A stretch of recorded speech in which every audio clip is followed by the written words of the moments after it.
Welcome student, welcome to NEET biology lecture. Student, आज हम biological classification में इस सेशन में स्टडी करेंगे फाइलोजेनेटिक क्लासिफिकेशन सिस्टम को।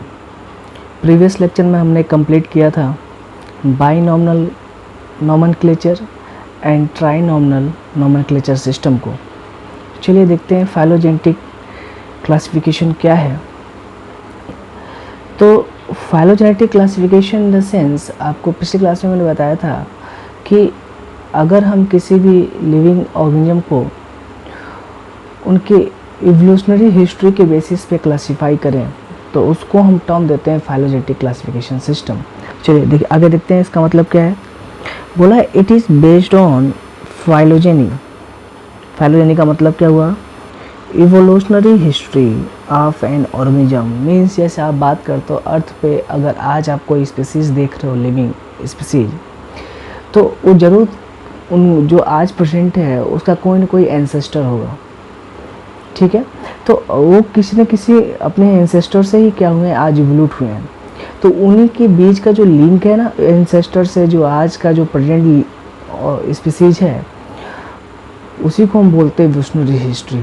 जैसे एग्जांपल के बेसिस में अगर आपसे बात करें तो आप बोलते हो ह्यूमन बींग्स, अगर आज आप देखते हो स्पीसीज अर्थ पे प्रेजेंट है तो वो किससे राइज हुआ है? एफ से। तो एफ से और ह्यूमन बींग्स के बीच में बहुत सारे वेरिएशन है। इन्हीं वेरिएशन को हम पढ़ते हैं इवोल्यूशनरी हिस्ट्री के बेसिस पे, ठीक है, या इवोल्यूशन के बेसिस पे। बोला है जो टर्म फाइलोजेनी है इसको दिया था लैमार्क ने। किसने दिया था? लैमार्क ने। जो कॉन्सेप्ट है फाइलोजेनी का उसको दिया था हैकेल ने। ठीक है, साइंटिस्ट का नेम थोड़ा याद रखेंगे। जो कॉन्सेप्ट है फाइलोजेनी का उसको किसने दिया? हैकेल ने।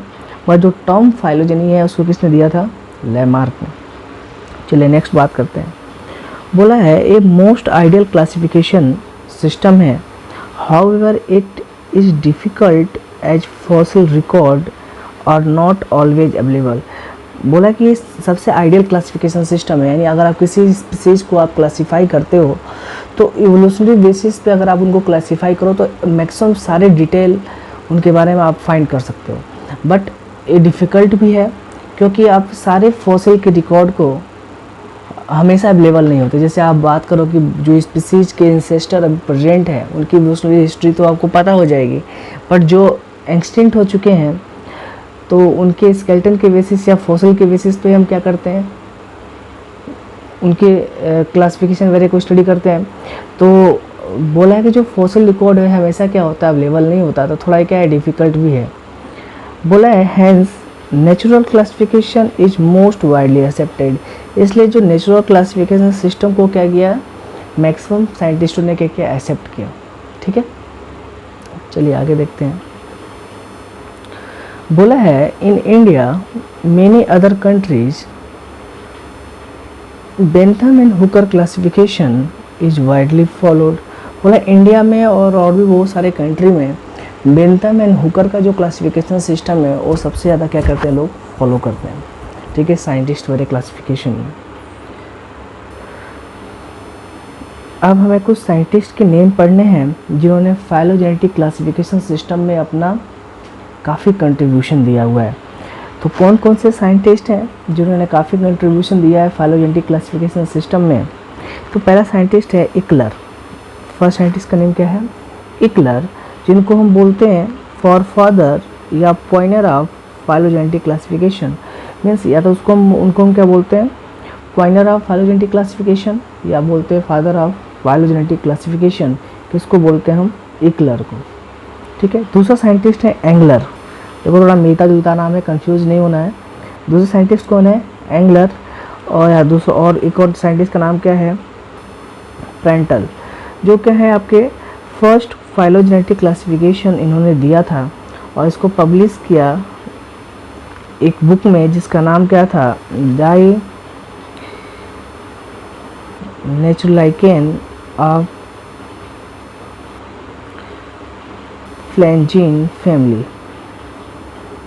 ठीक है, तो एंगलर एंड प्रेंटल ने phylogenetic system, first phylogenetic system को क्या किया था, दिया था, उसको अपने बुक में क्या किया था, क्लासिफाई किया था। थर्ड साइंटिस्ट हैं हचिंसन, जिन्होंने फेमस बुक लिखा फैमिली ऑफ फ्लोरिंग प्लांट्स। जिन्होंने फैमिली ऑफ फ्लोरिंग प्लांट्स मतलब बुक लिखने का मतलब क्या हुआ, उन्होंने different type of flowering plant को फाइलोजेनेटिक सिस्टम के बेसिस पे क्लासिफाई किया हुआ है इस बुक में। ठीक है। एक साइंटिस्ट है टैक्टैजन, जिन्होंने एक कॉन्सेप्ट दिया था फाइलोजेनी ऑफ फ्लोरिंग प्लांट्स। मतलब उन्होंने फ्लोरिंग प्लांट्स को इवोल्यूशनरी हिस्ट्री के बेसिस पे रिलेट करके उनको क्लासिफिकेशन के बारे में बात किया था। और उन्होंने एक फेमस स्टेटमेंट दिया था। फेमस स्टेटमेंट कौन था? Taxonomy without phylogeny is similar to bone without flesh. Means अगर टैक्सोनॉमी विदाउट फाइलोजेनी है या इवोल्यूशनरी हिस्ट्री के विदाउट है तो वो सिमिलर किसके है? उस बोन के सिमिलर है जिसके ऊपर कोई फ्लैश नहीं होता या मांस नहीं होता। तो आपको पता है बोन अगर फंक्शनल होता है तो किसके बेसिस से फंक्शनल होता है? फ्लैश के बेसिस से ही फंक्शनल होता है। तो इस तरह से उन्होंने बोला था टैक्सोनॉमी एक तरह से अगर आज हम टैक्सोनॉमी की बात करते हैं, क्लासिफिकेशन की बात करते हैं, ठीक है, तो हमें उस स्पीसीज की इवोल्यूशनरी हिस्ट्री के बारे में पता होना चाहिए। और ऐसे स्ट्रेंजे के बेसिस पे आपके नीट के एग्जाम में कई बार क्वेश्चन आ चुके हैं पहले। तो जब आप क्वेश्चन वैसे सॉल्व करोगे तो कई जगह इस स्ट्रेंजर के ऊपर क्वेश्चन दे रखा है कि बोला कि स्ट्रेंजर का मतलब क्या है। तो ये किसके लिए दिया गया था? फाइलोजेनेटिक क्लासिफिकेशन सिस्टम के इम्पोर्टेंस के लिए इसने दिया था टैक्टैजन ने। चलिए आगे देखते हैं।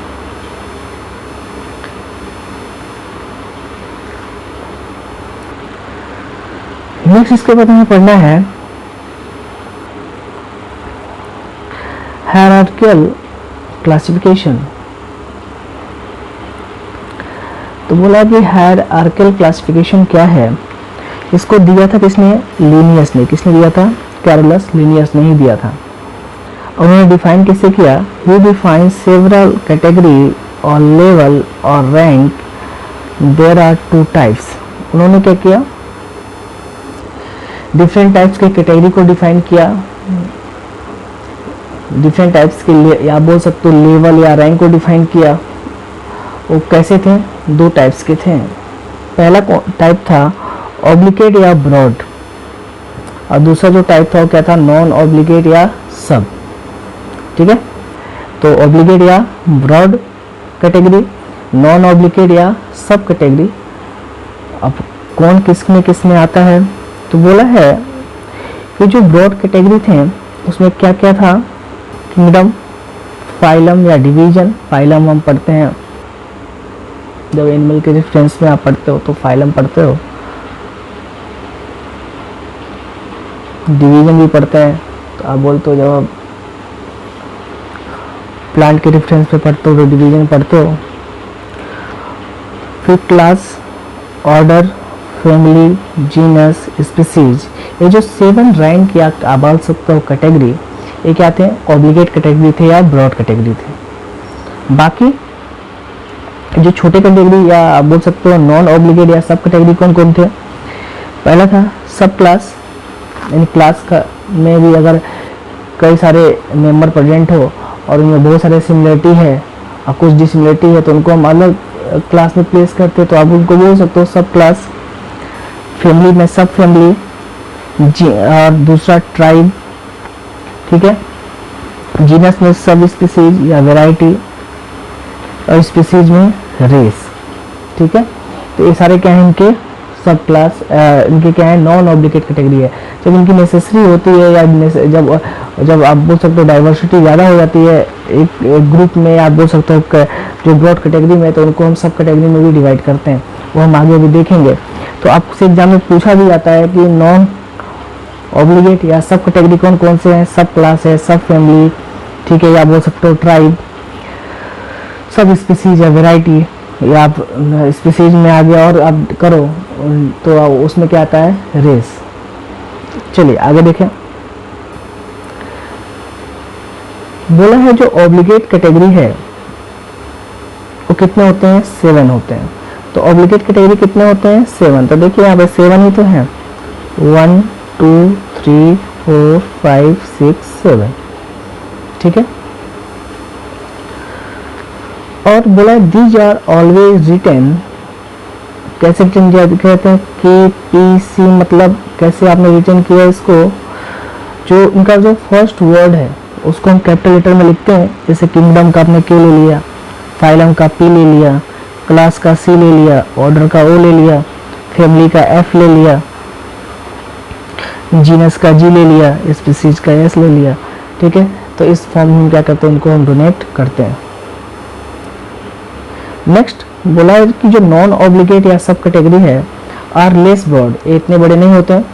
These are not always written, इनको हमेशा नहीं हम लिखते हैं, बट कब लिखते हैं, they are mention when diversity is high, इनको तब हम मेंशन करते हैं जब मान लो आपने बोला कि एक फैमिली में सब फैमिली, या आपने बोला कि वहाँ पे ट्राइब है, तो अब मान लो कि फैमिली में बहुत सारे डाइवर्सिटी होगी एक जैसी, तो उसको हम क्या करते हैं, फिर सब फैमिली या ट्राइब में क्या करते हैं, हम डिवाइड करते हैं। तो वही बोला कि इनको हम हमेशा नहीं लिखते हैं, बट कब लिखते हैं, जब इनकी क्या होती है, ज़रूरत होती है, डाइवर्सिटी क्या होती है, हाई होती है उस कैटेगरी की या रैंक की। चलिए बोला कि एग्जाम्पल सब क्लास सब ऑर्डर, ये क्या है आपके नॉन ऑब्लिगेट कैटेगरी है या रैंक है। बोला है आगे maximum number of individual are place in highest category, maximum number of individual कहाँ प्लेस किए जाते हैं या प्रेजेंट कहाँ होते हैं, हाईएस्ट कैटेगरी में। जैसे एग्जांपल क्या है, किंगडम, ठीक है, किंगडम सबसे बड़ा कैटेगरी है। तो बोला है कि जो उसमें जो सबसे ज़्यादा इंडिविजुअल क्या होते हैं, प्रेजेंट होते हैं। And go on decreasing toward species, और जब हम किंगडम से नीचे आते हैं तो हम बोलते हैं कि जो नंबर ऑफ इंडिविजुअल है वो क्या होते हैं, कम होने लगते हैं या डिक्रीज होने लगते हैं, ठीक है। तो यानी आप बोलो कि अगर आप यहाँ से बात करो, तो अगर हम बात करें कि यहाँ पे सबसे ज़्यादा नंबर ऑफ इंडिविजुअल होगा, और यहाँ से जब हम नीचे आएंगे मतलब स्पीसीज की तरफ आएंगे तो नंबर ऑफ इंडिविजुअल क्या होगा, डिक्रीज, यानी यहाँ पे क्या है, सबसे ज़्यादा है, तो यहाँ पे क्या होगा, सबसे कम होगा, ठीक है, स्पीसीज में। चलिए आगे देखते हैं। बोला है maximum common character are present in species, अगर हम मैक्सिमम कॉमन कैरेक्टर की बात करें, ठीक है, इंडिविजुअल के बीच में, तो किस पे प्रेजेंट होता है, स्पीसीज में। And go on decrease toward kingdom, बोला कि जो मैक्सिमम कॉमन कैरेक्टर की बात अगर आप करो तो बोला जो स्पीसीज है यहाँ पे क्या होता है, मैक्सिमम कॉमन कैरेक्टर प्रेजेंट होते हैं, मतलब यहाँ पे जो इसमें जो आते होंगे स्पीसीज या इंडिविजुअल, उनमें क्या होते हैं, मैक्सिमम कॉमन कैरेक्टर आपको देखने को मिलेंगे। बट आप जब स्पीसीज से ऊपर की तरफ जाओगे, मीन्स जब आप स्पीसीज से ऊपर की तरफ जाओगे तो मैक्सिमम कॉमन कैरेक्टर क्या होंगे, डिक्रीज होने लगेंगे।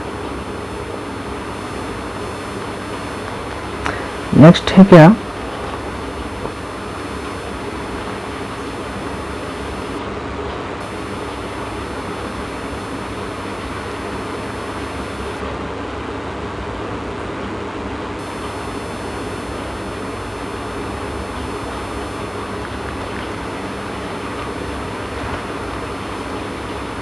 थर्ड है maximum general characters are present in kingdom and go on decreasing toward species and vice versa. बोला कि मैक्सिमम जनरल कैरेक्टर की बात करें तो general character in the sense, जैसे आप बोलो तो किंगडम, या आप बोल सकते हो कि जैसे आप बात करते हो कि कोई भी किंगडम की, या बात करो फाइलम की, तो जैसे आप बोलते हो किंगडम प्लांट, तो उसमें क्या आते हैं, प्लांट्स आते हैं। किंगडम एनिमलिया, इसमें क्या आते हैं, एनिमल आते हैं।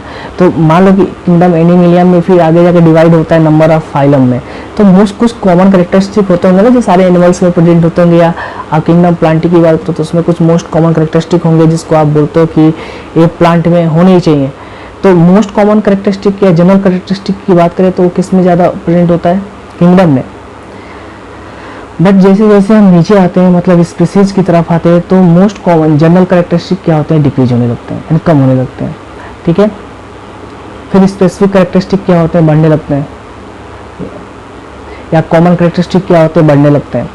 और ये वाइस वर्सा, मतलब अगर आप ऐसे सिंपल बात करो, उल्टा यानी स्पीसीज से जब आप जाओगे किंगडम की तरफ तो मैक्सिमम जनरल कैरेक्टरिस्टिक क्या होंगे, इंक्रीज होंगे।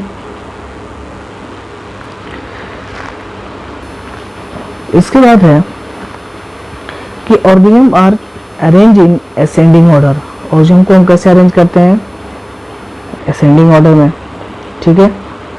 जैसे आप बात करो तो कॉमन कैरेक्टरिस्टिक के बेसिस पे,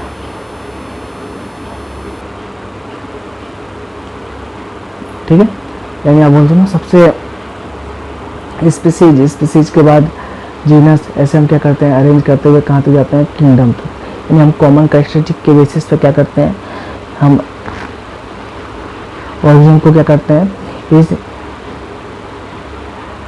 हायरार्किकल सिस्टम में क्या करते हैं, हम अरेंज करते हैं।